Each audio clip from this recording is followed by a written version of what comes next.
Students, today we will study about balancing of V-type engines. First, what is a V-type engine? Then procedure for solving the balancing problems in multi-cylinder V-type engine. You have already studied the classification of multi-cylinder engine, in which V-type is a one type of multi-cylinder engine, and V-type engine is an internal combustion engine in which the cylinders and pistons are aligned in two separate planes or banks so that they appear to be in a V when viewed along the axis of the crankshaft. And the V configuration generally reduces the overall engine length, height, and weight compared with an equivalent inline configuration. Hence, V engine has competed with the inline type, and the latest high capacity engines are all V type engine that we have discussed during the previous lecture. You have seen different models of the BMW engines, in which the latest models are all of the V type. Okay, and now let us discuss about a V engine. See, V engine is an inline engine in which the cylinders and pistons are aligned in two separate planes when viewed along the axis of crankshaft. See here, this is the axis of crankshaft, and when viewed along the axis shaft, you will see a V shape. The line of stroke of two cylinder will give you a V shape. Okay, and here cylinders and pistons are arranged in this first bank. This is first bank, known as first bank, and this is second bank. And this is a figure of two cylinder V engine. And here there are two cylinder. It is also called as V2 engine. Twin V twin engine. Okay. So this is the first bank. There may be more than one cylinder in first bank. Okay, back to back here like this. Okay, like this, and the crank axis will be extended.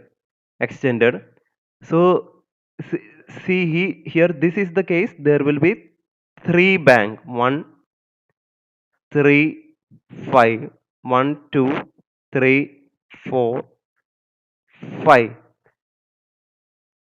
Sorry, there will be only two banks, but each bank consists of three cylinder in this case.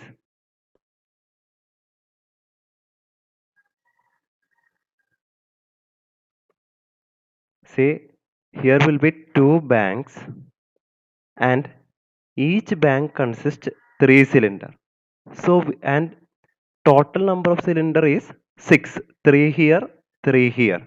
So total number of cylinder is six, and we call it as a V6 engine. And if there are four cylinder in each bank, then we call it as a V8 engine. I think the concept is clear. V engine is an internal combustion engine in which the cylinders and pistons are arranged in two separate banks. Okay, and and this configuration is highly compact compared to the inline type, and its overall length and height and weight is very less compared with the inline engines.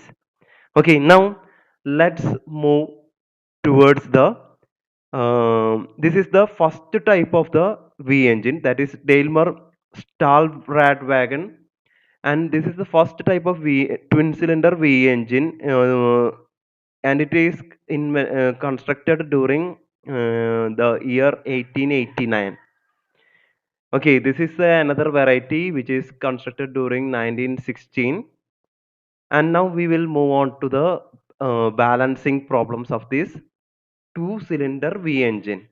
Okay, and see here there are two cylinders, and this is the line of stroke of first cylinder, and this is the line of stroke of second cylinder.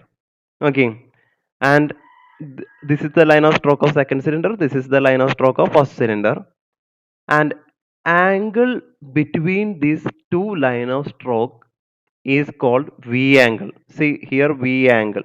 The angle between these two line of stroke is called V angle. And usually it is uh, between 0 to 180 degree, and 90-degree V angle is very common, since balancing of this 90-degree V angle is very easier compared to the other counterparts.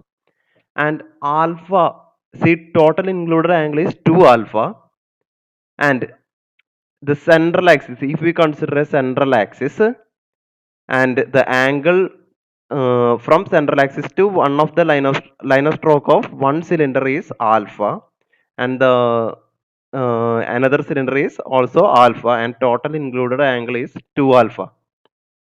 Okay, that part is clear. Now now this is the connecting rod of first cylinder, and this is the connecting rod of second cylinder. These two cylinder have same crank. Okay, same common crank. Hence, these problem related to the V engine can be also be solved using the direct crank and reverse crank method you have studied before. This can also be solved individually using analytical methods that we will discuss now. Okay, so there will be an unbalanced force due to the reciprocating mass of first cylinder along the line of stroke, and there will be unbalanced force along the line of stroke due to the reciprocating mass of cylinder 2. Okay, and these unbalanced force act along the line of stroke that you have studied before. And what will be the if we have to sum, or we have to sum these two unbalanced force, what we will do, we will resolve along the horizontal axis x and along the vertical axis z. Okay, here also we will resolve this unbalanced force along the horizontal axis x and vertical axis z. Okay, so for this we will consider what is our equation for primary unbalance. See, mr omega square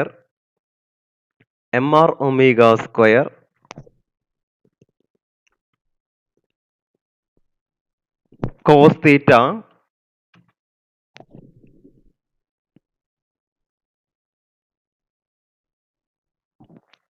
is the unbalanced primary force acting along the line of stroke, where theta is the angle. Here theta is marked different. Usually theta is the angle from the line of stroke to the crank.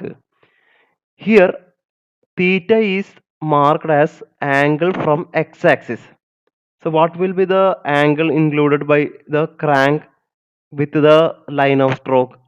That is theta. Here, that is theta is equal to theta minus alpha. So this equation is equal to theta minus alpha, cos theta minus alpha, mr omega square cos theta minus alpha here. And what will be the unbalanced force acting along unbalanced primary force acting along this line of stroke? This is also equal to mr omega square cos, what will be the angle? See, here angle is, here angle is this angle, line of stroke to the crank, and this angle is equal to theta plus alpha. So the unbalanced primary force acting along this direction is equal to mr omega square cos theta plus alpha, cos theta plus alpha. Okay,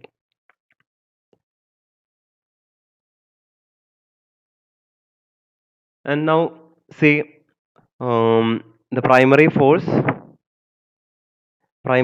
acting along the primary force of first cylinder acting along the line of stroke OB1 is equal to MR omega square cos theta minus alpha. And by resolving with into x-axis, you will get MR omega square cos theta minus alpha cos alpha. And for second cylinder, primary force of second cylinder along line of stroke OB2, that is along this direction, is equal to MR omega square cos theta plus alpha. And resolving along the x-axis, you will get this angle is alpha. This angle is alpha. So resolving, you will get MR omega square cos theta plus alpha into cos alpha. And what will be the total primary force along x-axis? By summing these two components, first this component and the component along the x-axis of first cylinder, by summing these two components, you will get MR omega square cos alpha cos theta minus alpha plus cos theta plus alpha. And cos theta minus cos A minus B plus cos A plus B can be expanded as cos A cos B plus sin A sin B. And cos A plus B can be written as cos A cos B minus sin A sin B. By expanding these two terms, you will get this term sin theta sin alpha get cancelled, and this can be written as 2 cos theta cos alpha, and 2 is written here, and you will get the final expression 2 mr omega square cos square alpha cos theta. Okay, this is the total primary force acting along the x-axis. Now, what will be the total primary force acting along z-axis? Z-axis, you know, mr omega square cos theta minus alpha. The z-axis, the component is sin alpha. And for the second cylinder, cos theta plus alpha sin alpha. Okay, and then summing these two components, you will get mr omega square cos theta minus alpha sin alpha minus cos theta plus alpha sin alpha. And by expanding cos A minus B, you will get cos theta cos alpha plus sin theta sin alpha. And expanding cos theta plus cos alpha, you will get cos theta cos alpha minus sin theta sin alpha. And by writing this, you will get mr omega square sin alpha into 2 sin theta sin alpha. And by expanding, you will get 2 mr omega square sin square alpha sin theta.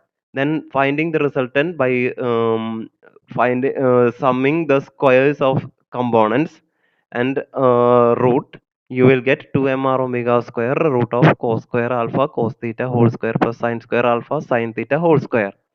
Okay, and the angle between the resultant primary force beta will be tan beta is equal to sin square alpha sin theta by cos square alpha cos theta. You have to study these two components in order to solve the problems.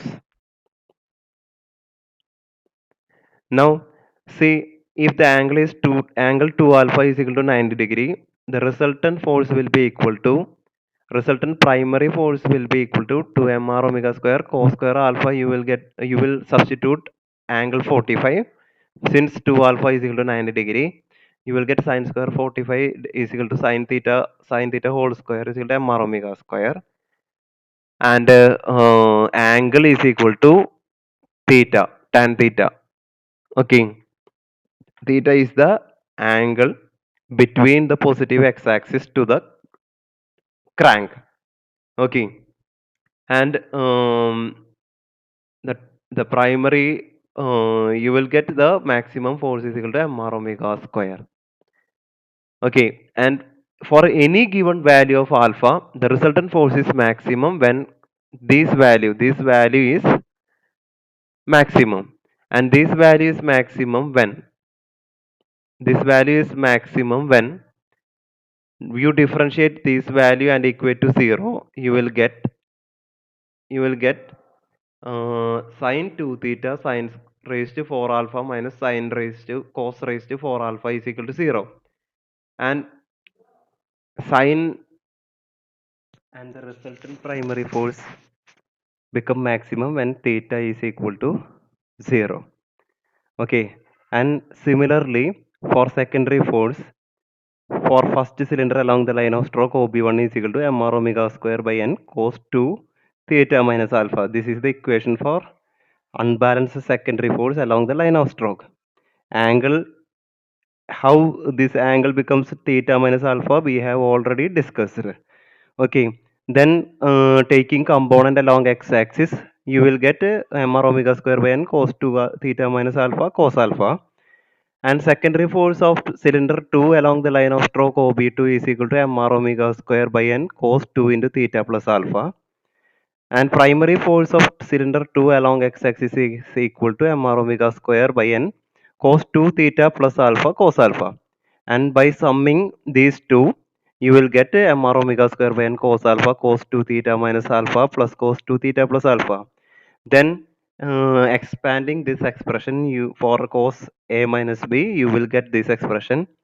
And from this expression, this sine 2 theta 2 alpha sine 2 theta 2 alpha get cancelled, and you get final 2 mr omega square by n cos alpha cos 2 theta cos 2 alpha. Then total secondary force along the z axis, that is vertical axis, is equal to 2 mr omega square by n sin alpha sin 2 theta sin 2 alpha. Then resultant secondary force is obtained by taking the roots of sum of squares of these two components along x-axis and z-axis.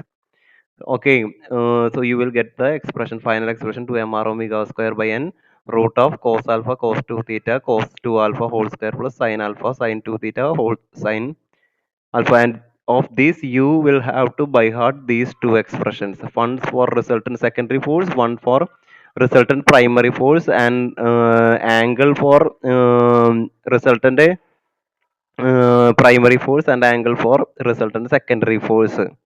Okay, and if the angle is 2 alpha is equal to 90 degree, you will get the secondary force is equal to root 2 mr omega square by n sin 2 theta. Then